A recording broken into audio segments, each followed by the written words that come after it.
नक्कीच काही आमदार मुंबईत नाही आहे. विधान परिषद निवडणुकांच्या निकालानंतर काही आमदारांचा संपर्क होत नाही हे सत्य आहे. रात्री पण आज सकाळपासून अनेक आमदारांचा संपर्क झालेला आहे. काही आमदार गैरसमजातून त्यांना बाहेर नेण्यात आलेला आहे. एकनाथ शिंदे सुद्धा मुंबईच्या बाहेर आहेत आणि त्यांच्याशी सुद्धा संपर्क झालेला आहे. ज्या प्रकारचं चित्र बाहेर निर्माण केलं जातं या क्षणी की भूकंप होईल किंवा अन्य काही होईल, त्याच्यामध्ये मला किंवा शिवसेनेला कोणत्याही प्रकारचं तथ्य वाटत नाही. नक्कीच काही ठिकाणी संशयास्पद असं वातावरण निर्माण झालेलं आहे. काही बाबतीमध्ये हे सुद्धा दूर होईल. आता आम्ही सगळे वर्षावर जातो. मुख्यमंत्र्यांबरोबर बैठक आहे. आज सकाळपासून काँग्रेसचे नेते किंवा राष्ट्रवादीचे प्रमुख नेते मग शरद पवार साहेब असतील, सुप्रियाताई सुळे असतील, जयंतराव पाटील असतील, अजितदादा, हे सगळे एकमेकांच्या संपर्कात आहेत. महाराष्ट्रामध्ये राजस्थान आणि मध्य प्रदेश पॅटर्न प्रमाणे उद्धव ठाकरेंचं सरकार पाडावं अशा प्रकारचं एक हालचाल गेल्या काही दिवसापासून सुरू आहे. पण मध्य प्रदेश पॅटर्न, राजस्थान पॅटर्न हा महाराष्ट्रात चालणार नाही. त्यांचे प्रयत्न नक्कीच सुरू आहेत. ज्या पद्धतीनं तुम्हाला किंगमेकर होता येणार नाही, ज्या पद्धतीनं तुम्हाला महाराष्ट्र अस्थिर करता येणार नाही आणि या पद्धतीनं तुम्हाला महाराष्ट्राच्या छातीवर घाव घालता येणार नाही. शिवसेनेवर घाव घालणं म्हणजे महाराष्ट्र दुबळा करणं.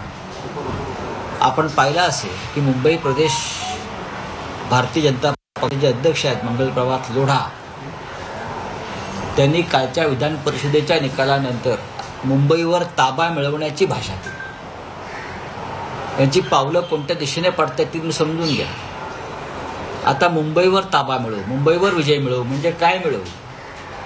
म्हणजे यासाठीच तुम्ही फाटाफूट घडवून आणताय का की मुंबईवर विजय मिळवण्यासाठी शिवसेनेला आधी कमजोर केलं पाहिजे, शिवसेना दुबळी केली पाहिजे? हे फार मोठं कारस्थान आणि षडयंत्र आहे.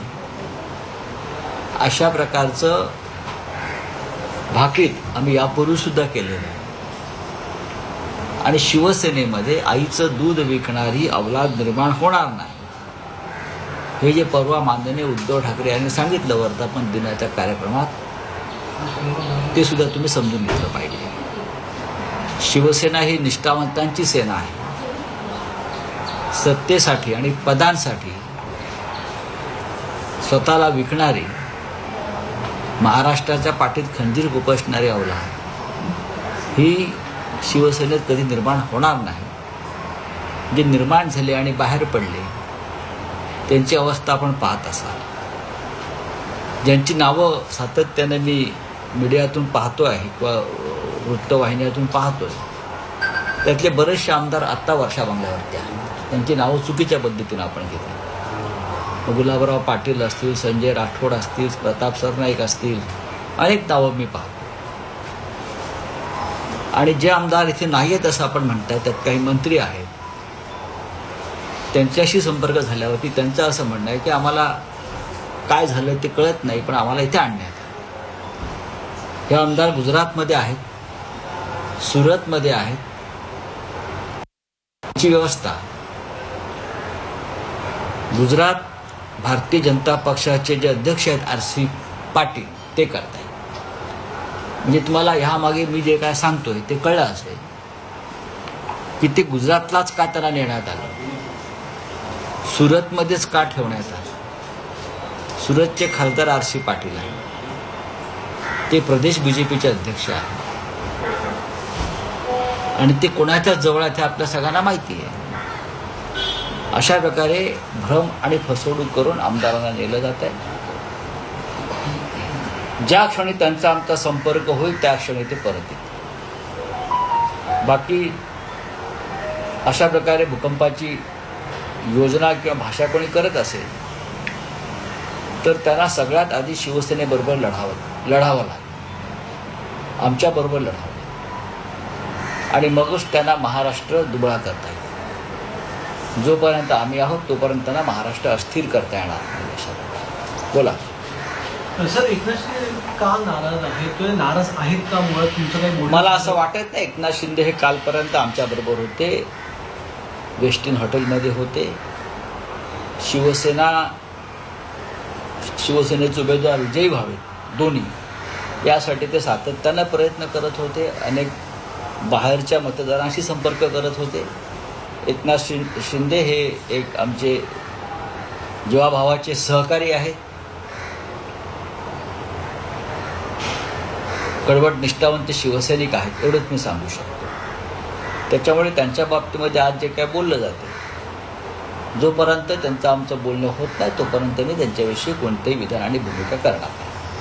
माहिती अशी मिळते की एकनाथ शिंदे हे नाराज असल्याचं कारण आहे त्यांच्या खात्यामध्ये सातत्यानं ढवळाढवळ केली जाते. मला असं म्हणायचं नाही आहे. मुख्यमंत्री असतील किंवा अन्य कोणी असतील, ते राज्याचा कारभार करत असताना अनेक खात्यांचा आढावा घेत असतात. मी कधी सरकारमध्ये काम केलं नाही, त्याच्यामुळे मला जी काय माहिती आहे या कामकाजाच्या पद्धतीविषयी ती एवढीच आहे की मुख्यमंत्री हे सर्व खात्यांचा आढावा अधूनमधून घेत असतात. ते गृह खात्याचाही घेतात, ते महसूल खात्याचाही घेतात. अनेक खात्यांचा आढावा हा मुख्यमंत्री घेत असतात. तरीही जर काही त्यातून गैरसमज निर्माण झाले असतील तर ते आम्हाला दूर करता येतील. या सर्व घडामोडींबाबत आपलं शरद पवार यांच्याशी चर्चा झाली? नक्कीच. आज सकाळी आणि काल रात्री माझं माननीय पवार साहेबांशी बोलणं झालं आहे, चालू आहे. माननीय पवार साहेब आता दिल्लीत निघालेले आहेत, पोचले असतील, कारण जी विरोधी पक्षाची बैठक त्यांनी बोलवली आहे त्याच्यासाठी मीही जाणार होतो राष्ट्रपती पदाच्या संदर्भात. पण या सगळ्या घडामोडी ज्या सुरू आहेत त्याच्यामुळे मला उद्धवजी म्हणाले इथेच थांबा, माननीय पवार साहेबांचे म्हणणं इकडेच थांबा. त्याच्यामुळे मी इथे आहे आता आणि आम्ही आता आमच्या पद्धतीनं काम करतो. उद्धव ठाकरे यांच्याशी चर्चा झाली, त्यांनी काय आदेश दिलेले आहेत, काय पुढचं? नक्कीच पक्षप्रमुखांशी आणि आम्ही सगळे सहकारी एकमेकांशी या संदर्भात बोलतो आहोत. मराठवाडा असेल, पश्चिम महाराष्ट्र असेल, उत्तर महाराष्ट्र असेल, तिकडल्या सर्व सहकाऱ्यांशी आमची चर्चा सुरू आहे. राजकारणामध्ये अशा प्रकारच्या प्रसंगांना सामोरं जावं लागतं. 2.5 वर्षापूर्वी सरकार स्थापन होत असतानासुद्धा भारतीय जनता पक्षानं अशा प्रकारचा एक प्रयोग केला होता, तो यशस्वी झाला नाही. त्याच्यामुळे त्याने थांबून हा दुसरा घाव घालण्याचा प्रयत्न करत आहेत. पण हा सुद्धा घाव छातीवर नसून पाठीवर आहे आणि आम्ही छातीवरती घाव झेलणारे लोक आहोत. सर, म्हणजे एकनाथ शिंदे यांच्या मार्फत सरकार पाडण्याचा डाव सुरू आहे का? असा त्यांचा डाव सुरू आहे पण तो यशस्वी होणार नाही. एकनाथ शिंदे हे कडवट निष्ठावंत शिवसैनिक आहेत. त्यांचं संपूर्ण आयुष्य शिवसेनेमध्ये गेलेलं आहे. शिवसेनेच्या अनेक संघर्षामध्ये, आंदोलनामध्ये ते आमच्याबरोबर समोर राहिलेले आहेत. बाळासाहेब ठाकरेंवर त्यांची अढळ निष्ठा पहिल्यापासून आहे. त्याच्यामुळे जे चित्र निर्माण केलं जाते बाहेर, मला त्यात फार तथ्य वाटत. कोणत्या गोष्टीला दबाव आणला असेल किंवा असं काय वाटतं का आपल्याला? दबाव आणण्याचे जे प्रकार आहेत आपल्याला माहिती आहेत. आज या सगळ्या घडामोडी घडत असताना नेमकी आजच अनिल परब यांना ईडीची नोटीस आहे.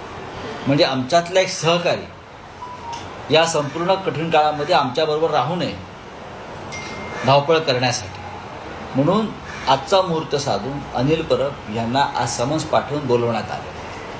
मग हे सगळे जे बारकावे आणि कावे आहेत हे समजून घेतलं पाहिजे की किती मायन्युटली काम केलं जात आहे महाराष्ट्र अस्थिर करण्यासाठी.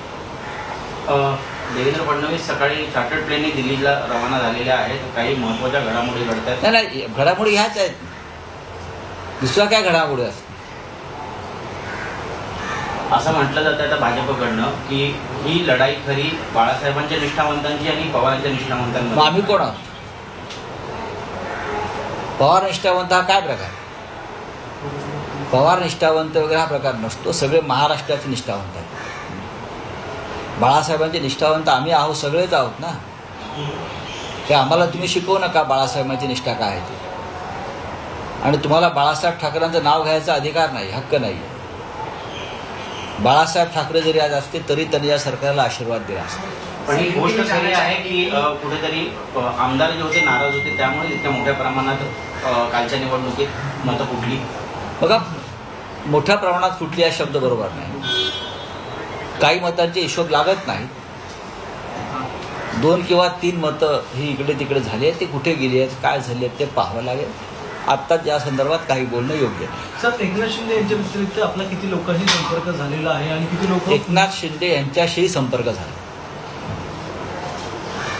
त्यांचे काय म्हणणं? काय म्हणणं? पाहू ना काय ते. आमदारांचा संपर्क सुरूच आहे. आणि हे सगळे आमदार जे तुम्हाला दिसत नाहीत, त्यांचं संपूर्ण आयुष्य शिवसेनेत आणि बाळासाहेब ठाकरेंबरोबर गेलं आहे. आणि अत्यंत वाईट काळातही हे शिवसेनेबरोबर राहिलेले आमचे लोक आहेत. जी नावं मी पाहतोय, मला आश्चर्य वाटलं की अत्यंत वाईट काळात, शिवसेनेच्या संघर्षाच्या काळात हे सगळे लोक शिवसेनेबरोबरच राहिलेले आहेत. त्यांच्या मनात कधीही शिवसेना सोडण्याचा विचार आला नाही आणि आत्ताही तो आला असेल हे मानायला मी तयार नाही. हे सगळे शिवसैनिक आहेत. सर, ये मैं जानना चाहेंगे कि एकनाथ शिंदे जो है वो अभी गुजरात में है, कहीं ना कहीं ये एमडीए सरकार के ये ऐसे जो लोग होते हैं इस प्रकार के जो मध्य प्रदेश पैटर्न, राजस्थान पैटर्न जो हुआ है बीच में, ये सभी लोग गुजरात में ही क्यों रखे जाते हैं? ये देश तो बहुत बड़ा है. हाँ, सूरत में है, मैंने सुना है. हमारा उनसे संपर्क हुआ है. हमारे सब एमएलए वहाँ हैं. उसमें से बहुत से लोग जो है वापस आना चाहते हैं, लेकिन उनको वापस आना नहीं दिया जा रहा है. उनकी घेराबंदी की है. ये घेराबंदी सिर्फ गुजरात में ही हो सकती है, क्योंकि वहाँ किस प्रकार की सरकार काम करती है और केंद्र किस प्रकार से वहाँ अपना काम कर लेती है, आपको मालूम है. लेकिन जब भी मौका मिलेगा हमारे सभी एमएलए यहाँ वापस आ जाएंगे, क्योंकि वो निष्ठावान शिवसैनिक है.